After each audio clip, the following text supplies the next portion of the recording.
आप देख रहे हैं देश लाइव, देश की आवाज। आदाब, मैं हूं सहल कुरैशी और आप देख रहे हैं देश लाइव।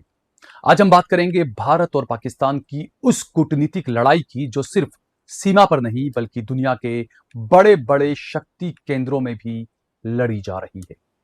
साल 2016 में उरी हमले के बाद प्रधानमंत्री नरेंद्र मोदी ने एक बड़ी घोषणा की थी। उन्होंने कहा था कि भारत पाकिस्तान को अंतर्राष्ट्रीय स्तर पर अलग थलग कर देगा और दुनिया में उसकी साख को कमजोर करने के लिए हर संभव प्रयास करेगा। यह बात 2016 में हमारे प्रचार मंत्री नरेंद्र मोदी ने उरी अटैक के बाद कही थी।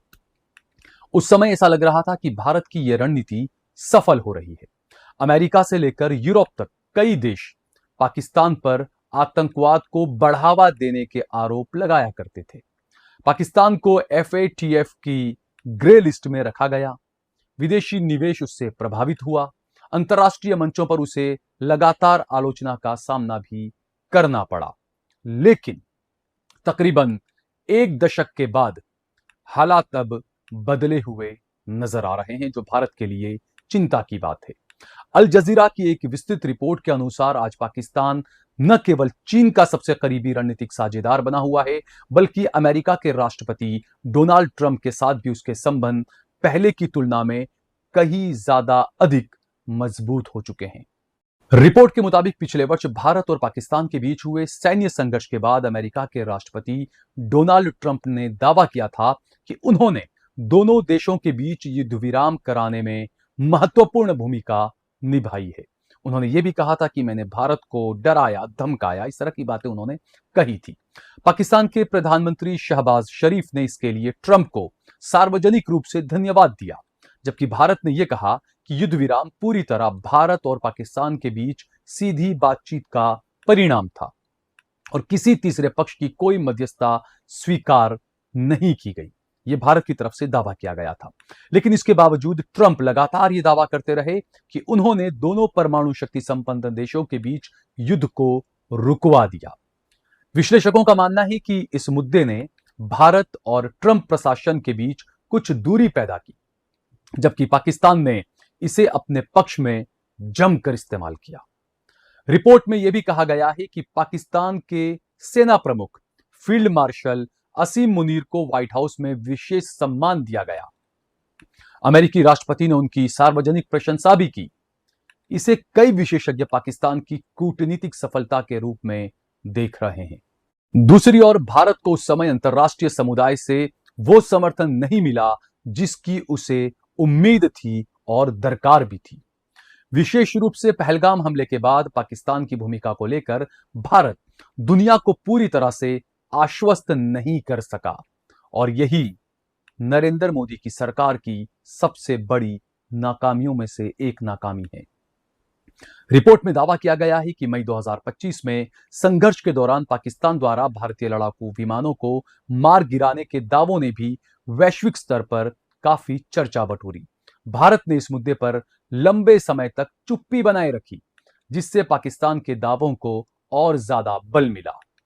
प्रधानमंत्री मोदी ने 2014 में सत्ता संभालते समय नेबरहुड फर्स्ट यानी कि पड़ोसी देशों को प्राथमिकता देने की नीति की बात कही थी। लेकिन 2016 के बाद भारत ने पाकिस्तान में होने वाले सार्क सम्मेलन का बहिष्कार किया।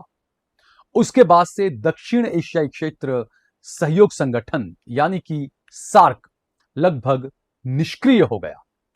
विशेषज्ञों का कहना है कि पाकिस्तान को अलग थलग करने की कोशिश में भारत ने खुद भी एक ऐसे मंच को कमजोर कर दिया जो पूरे दक्षिण एशिया को जोड़ सकता था और भारत यहां से काफी कुछ फायदा उठा सकता था। इसी दौरान पाकिस्तान ने चीन के साथ अपने संबंध और ज्यादा मजबूत किए। हालिया संघर्ष में पाकिस्तान ने चीनी लड़ाकू विमान और रक्षा प्रणालियों का इस्तेमाल किया, जिससे दुनिया का ध्यान चीन पाकिस्तान सैन्य साझेदारी की ओर गया। चीन के राष्ट्रपति शी जिनपिंग ने हाल ही में पाकिस्तान के साथ संबंधों को अटूट साझेदारी बताया है। रिपोर्ट में भारत की विदेश नीति के एक और महत्वपूर्ण बदलाव का जिक्र भी किया गया है। विश्लेषकों का कहना है कि भारत की पारंपरिक रणनीतिक स्वायत्तता यानी किसी एक शक्ति गुट का हिस्सा न बनने की नीति धीरे धीरे कमजोर हुई है। विशेष रूप से ईरान और इजराइल जैसे मुद्दों पर भारत के रुख में बदलाव देखने को मिला है। भारत लंबे समय तक फलस्तीन का समर्थक माना जाता था, लेकिन हाल के वर्षों में इजराइल के साथ उसके संबंध काफी मजबूत हुए हैं। लेकिन भारत को इसका कोई फायदा नहीं हुआ, बल्कि भारत को इसका और ज्यादा नुकसान हो रहा है। मौजूदा तेल संकट भी आप उसी नजर से देख सकते हैं। आलोचकों का तर्क है कि इससे खाड़ी देशों और मुस्लिम दुनिया में भारत की छवि प्रभावित हुई है, जबकि पाकिस्तान ने खुद को मुस्लिम देशों के एक महत्वपूर्ण साझेदार के रूप में प्रस्तुत करने की कामयाब कोशिश की है। रिपोर्ट में यह भी कहा गया है कि भारत के भीतर मुसलमानों से जुड़े विवाद, मॉब लिंचिंग, धार्मिक तनाव और इस्लामोफोबिया के आरोपों को पाकिस्तान ने अंतर्राष्ट्रीय मंचों पर लगातार उठाया है।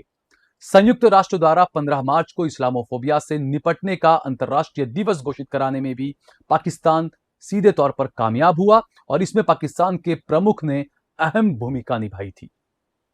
लेकिन रिपोर्ट के अनुसार पाकिस्तान की बढ़ती कूटनीतिक सक्रियता का एक बड़ा कारण भारत और अमेरिका के रिश्तों में आई हालिया दूरी को भी माना जा रहा है। एक समय ऐसा था जब अमेरिका भारत को चीन के मुकाबले एक महत्वपूर्ण रणनीतिक साझेदार के रूप में देखता था। George W Bush, Barack Obama, Donald Trump और जो बाइडेन, 4 अमेरिकी राष्ट्रपतियों ने भारत का दौरा किया। वहीं पाकिस्तान लंबे समय तक अमेरिकी प्राथमिकताओं से बाहर होता चला गया था। लेकिन ट्रंप के दूसरे कार्यकाल में समीकरण कुछ बदलते दिखाई दिए।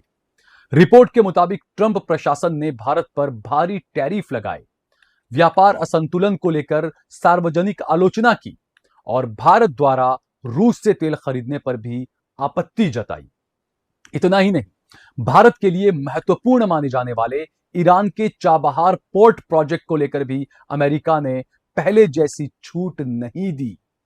विश्लेषकों का मानना है कि मई 2025 में भारत पाकिस्तान संघर्ष के बाद युद्ध विराम को लेकर ट्रंप और मोदी सरकार के बीच पैदा हुए मतभेदों ने भी दोनों देशों के संबंधों पर असर डाला है और जिससे भारत की परेशानी बढ़ी है। रिपोर्ट में यह भी उल्लेख किया गया है कि प्रधानमंत्री मोदी ने ट्रंप को नई दिल्ली आने का आमंत्रण दिया था, लेकिन लगभग 1 वर्ष बीत जाने के बाद भी अमेरिकी राष्ट्रपति भारत नहीं आए। इससे विपरीत उन्होंने चीन की यात्रा की और पाकिस्तान की भी सार्वजनिक रूप से सराहना की। अब इससे बड़ी बदकिस्मती भारत के लिए और क्या हो सकती है। दरअसल पिछले लगभग 25 वर्षों तक भारत और अमेरिका के रिश्ते लगातार मजबूत होते गए। George Bush, Barack Obama, Donald Trump, Joe Biden, 4 अमेरिकी राष्ट्रपतियों ने भारत के साथ रणनीतिक साझेदारी को आगे बढ़ाया। अमेरिका भारत को एक ऐसी उभरती हुई आर्थिक और सैन्य शक्ति के रूप में देखता था जो एशिया में चीन के बढ़ते प्रभाव का संतुलन बना सकती है। बराक ओबामा तो 2 बार भारत आए, वहीं दूसरी तरफ जॉर्ज बुश के बाद कोई भी अमेरिकी राष्ट्रपति पाकिस्तान नहीं गया था। चीन के बढ़ते प्रभाव को रोकने की साझा रणनीति के तहत भारत और अमेरिका ने अपने रक्षा संबंध भी मजबूत किए। भारत जो लंबे समय तक रूस के हथियारों पर निर्भर रहा था, उसने अमेरिका और उसके पश्चिमी सहयोगियों से लड़ाकू विमान, मिसाइलें और आधुनिक रक्षा प्रणालियां खरीदना शुरू किया था। यही नहीं, अमेरिका, भारत, जापान और ऑस्ट्रेलिया ने मिलकर क्वाड यानी क्वाड्रिलेटरल सिक्योरिटी डायलॉग का गठन किया। इसका उद्देश्य इंडो पैसिफिक क्षेत्र में चीन के बढ़ते प्रभाव का मुकाबला करना माना जाता है। लेकिन रिपोर्ट के अनुसार ट्रंप के दूसरे कार्यकाल में अमेरिकी प्राथमिकताएं बदलती दिखाई दी। पूर्व भारतीय विदेश सचिव विजय गोखले ने लिखा कि ट्रंप प्रशासन अब पहले की तरह क्वाड को महत्व देता हुआ नहीं दिख रहा है। 2025 में क्वाड नेताओं का वो शिखर सम्मेलन भी नहीं हो सका जिसके लिए प्रधानमंत्री मोदी ने ट्रंप को आमंत्रित किया था, लेकिन वो सम्मेलन ही नहीं हुआ। विश्लेषकों का कहना है कि ट्रंप प्रशासन अब एशिया की रणनीति से ज्यादा वैश्विक व्यापार, युद्ध, टैरिफ नीति, आव्रजन नियंत्रण और पश्चिम एशिया के सैन्य अभियानों पर ज्यादा ध्यान दे रहा है। इसी बीच भारत और अमेरिका के रिश्तों में कुछ और तनाव भी देखने को मिले। ट्रंप ने भारत पर संरक्षणवाद यानी कि प्रोटेक्शनिज्म का आरोप लगाया। उन्होंने भारत से रूस से सस्ता तेल खरीदना बंद करने का दबाव बनाया और ईरान ने भारत के लिए महत्वपूर्ण चाबहार पोर्ट प्रोजेक्ट को लेकर भी सख्त रुख अपनाया। इस रिपोर्ट में यह भी कहा गया है कि H-1B वीजा व्यवस्था में बदलावों का सबसे ज्यादा असर भारतीय आईटी पेशेवरों पर पड़ा, क्योंकि इस कार्यक्रम का सबसे बड़ा लाभार्थी भारतीय समुदाय ही रहा है। कुछ विश्लेषकों का मानना है कि भारत पाकिस्तान युद्ध विराम को लेकर ट्रंप को सार्वजनिक श्रेय न देने से भी मोदी और ट्रंप के व्यक्तिगत संबंधों में खटास आई थी। दिलचस्प बात यह है कि कभी दोनों नेताओं ने अमेरिका के ह्यूस्टन और भारत के अहमदाबाद में एक साथ बड़े बड़ी जनसभाओं के मंच को साझा किया था और उनकी दोस्ती अंतर्राष्ट्रीय राजनीति में चर्चा का विषय बनी थी। लेकिन आज वही रिश्ते पहले जितने सहज दिखाई नहीं देते हैं। रिपोर्ट में यह भी उल्लेख है कि ट्रंप समर्थक मागा आंदोलन के कुछ प्रभावशाली वर्गों में भारतीयों के खिलाफ नस्लीय टिप्पणियां और एंटी इमिग्रेशन बयानबाजी भी की गई और ये बयानबाजियां बढ़ती ही चली गई, जिसने भारतीय समुदाय के बीच कई चिंताएं पैदा कर दी।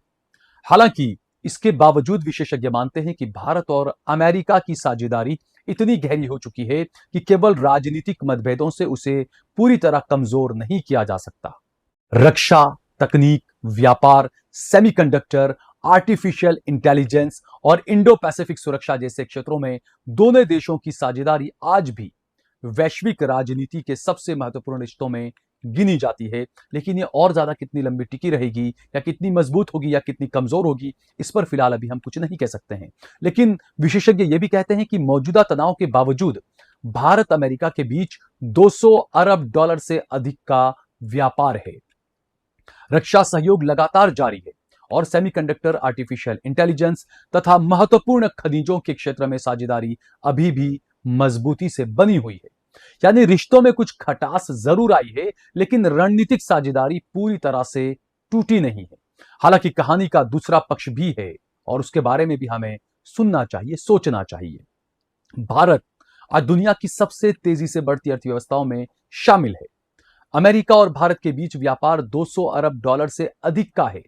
जैसा मैंने बताया, रक्षा, सेमीकंडक्टर, कृत्रिम बुद्धिमत्ता और महत्वपूर्ण खनिजों के क्षेत्र में दोनों देशों की साझेदारी लगातार बढ़ रही है। यानी यह बात साफ है कि अमेरिका भारत को व्यापार के लिए एक बड़े बाजार की तरह देखता है। अब सवाल यह है कि आगे का रास्ता क्या है। अगर हम बात करें भारत की, तो कई विशेषज्ञों का मानना है, यहां तक कि आरएसएस के नेता खुद कह चुके हैं कि भारत और पाकिस्तान के बीच स्थायी शांति केवल संवाद से ही संभव है। उनका कहना है कि कश्मीर आज भी दोनों देशों के बीच सबसे बड़ा विवाद बना हुआ है। जब तक इस मुद्दे समेत अन्य विवादों पर गंभीर बातचीत नहीं होती, तब तक दक्षिण एशिया में तनाव, सैन्य टकराव और कूटनीतिक संघर्ष का खतरा बना रहेगा। हम भारतीय बिल्कुल ये मानते हैं और यह हकीकत है कि कश्मीर हमारा अभिन्न अंग है भारत का। लेकिन यह भी हकीकत है कि पाकिस्तान और भारत के बीच में आज भी यह मुद्दा टकराव का मुद्दा बना हुआ है। दिलचस्प बात यह है कि हाल के महीनों में दोनों देशों के कुछ पूर्व सैन्य अधिकारियों और सेवानिवृत्त राजनयिकों के बीच बैक चैनल से बातचीत की खबरें भी सामने आई। यानी तमाम तनाव और आरोप प्रत्यारोप के बीच संवाद की संभावनाएं भी पूरी तरह से अभी खत्म नहीं हुई है। अब बड़ा सवाल यही है, क्या भारत की पाकिस्तान को अलग थलग करने की रणनीति समय के साथ कमजोर पड़ गई है? क्या पाकिस्तान वास्तव में वैश्विक मंच पर अपनी स्थिति मजबूत करने में सफल रहा है, या फिर यह सिर्फ अंतरराष्ट्रीय राजनीति के बदलते समीकरणों का अस्थायी असर है? आपकी क्या राय है? कमेंट बॉक्स में अपनी राय जरूर लिखिएगा, बताइएगा। मैं सहल कुरैशी, फिलहाल मुझे दीजिए इजाजत। जय भारत, जय हिंद।